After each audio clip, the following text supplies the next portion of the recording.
निवडणुका जीवघेण्या झाल्याचे चित्र. बीडमध्ये शरद पवारांच्या राष्ट्रवादीच्या पदाधिकाऱ्यावर जीवघेणा हल्ला, तर अंबरनाथमध्ये भाजपच्या पदाधिकाऱ्यावर हल्ला, शिवसेनेच्या पदाधिकाऱ्यावर हल्ल्याचा आरोप.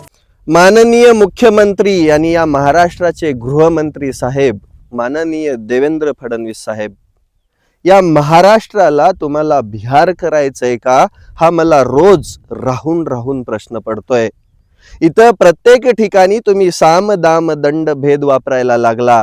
तुम्हाला मित्र शत्रू काहीच कळेना. तुम्ही सत्तेमध्ये मित्र आहात म्हणून सांगता, आमची महायुती आहे म्हणून सांगता, आणि तुमचेच कार्यकर्ते एकमेकांचा जीव घेण्यापर्यंत निवडणुकीचं वारं घेऊन गेलेत. या महाराष्ट्रामध्ये नेमकं काय चाललंय इथल्या सामान्य जनतेला समजायलाच तयार नाहीये. बोलणाराची तोंड दाबली जातात, जर तो थांबलाच नाही तर त्याच्यावर हल्ला केला जातो, आणि ते बी नाही जमलं तर त्याला मारून टाकल्या जातं. ही या महाराष्ट्राची वस्तुस्थिती निर्माण आहे.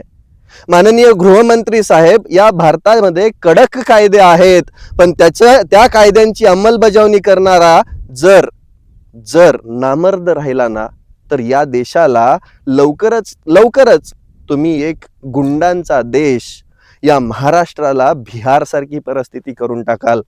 आज महाराष्ट्रामध्ये खरंच जंगल राज चालू आहे. मी अगदी ठामपणे बोलू शकतो. रोज कोणी ना कोणी अत्याचार करतय, कोणी ना कोणी खून करतय, हल्ले करतय, पण इथलं प्रशासन, इथले गृहमंत्री साहेब कायम नामर्दासारखी चौकशीचीच भूमिका घेत आहेत. हीच सगळ्यात मोठी शोकांतिका आहे.